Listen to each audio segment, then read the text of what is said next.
Students, so now I am going to solve the last exercise of chapter 2, exercise 2c.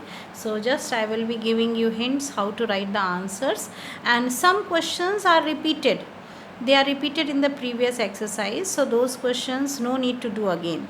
So I will tell you which questions you have to do and which you can leave, because you have already done in the previous exercise. Coming to question number 1, what is a chemical change? Give 2 examples of chemical changes. What is a chemical change? This question you have done in the previous exercise. Just you can write 2 examples of chemical changes. Any 2 example, any 2 equations you can write, which you have read. So many equations are given in this chapter, so any 2 equations you can write. Coming to next question number 2, why energy is involved in a chemical change? For that you can write, energy is involved in a chemical change and there will be a net energy change. Energy is involved in a chemical change and there will be a net energy change, as there is a difference between the chemical energies of reactants and the products. This energy can be in the form of heat, light or electricity. So that answer you can write for question number 2. Now coming to question number 3, what do you understand by chemical reaction? For that you can write the answer. A chemical reaction involves breaking of old bonds with absorption of energy and formation of new bonds with release of energy.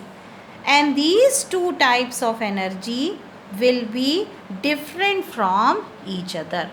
So that is the answer for question number 3. Now coming to question 4, give an example of a reaction where the following are involved. Number 1, evolution of heat. Evolution of heat means for exothermic reaction. You can give the example in the page number 30. You can write any example of the exothermic reaction. First one you can write, or the second one, any one you can write here. Then absorption of heat. For absorption of heat you can give the example from endothermic reactions. So endothermic reactions are given here, the last page. Any example, one, then next 2, then this one. Any example you can write, any of the 3 you can write for the endothermic reactions. Then high pressure is required. For this you can write the example of formation of ammonia. N2 plus 3H2 in presence of high pressure gives 2NH3. Okay, so it is given here, this equation is given here, page number 22, where the condition of high pressure is required. So you can write this equation, high pressure. Now coming to the question number 5, state the main characteristic of chemical reaction. Give at least one example in each case. Main characteristics of chemical reaction you have studied in the beginning, page number 22. You can get characteristics of chemical reactions here. Okay, so you can write all the characteristics of chemical reaction. Number 1, evolution of a gas with one example. Then number 2, change of color with one example. Then number 3, formation of precipitate with one example. Just equation will be the example, no explanation is required. Formation of precipitate, then equation, then change of state, then one equation. Okay, so 4 characteristic with one equation each you have to write for this answer. Next to question number 6, give an example of each of the following chemical changes. This also you have done in previous exercise. Question number 6, part A you have already done. A reaction involves change of state and formation of precipitate. You have done in exercise, I think 2B. Then C also you have done, a reaction where color change is noticed. So A and C no need to repeat again. Just write down question number 6B part. An example of an exothermic and endothermic reaction involving carbon as one of the reactant. So you have to give examples with carbon as a reactant. So for first we can write the example of exothermic reaction.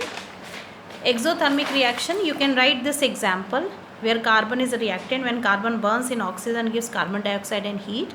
The next example for endothermic reaction, here also you have to write the example with carbon. So for that you can write the first example, carbon plus sulfur on absorbing a large amount of energy forms carbon disulfide. So both the examples should involve carbon here.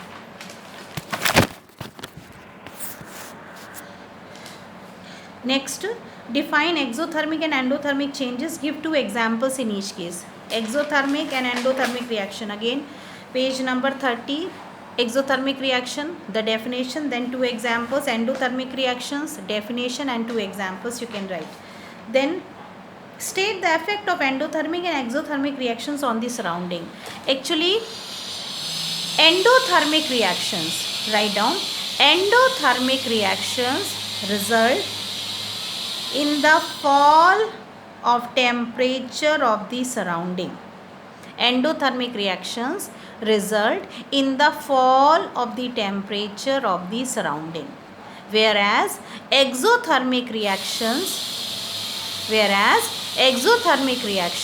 results in the rise of the temperature of the surroundings.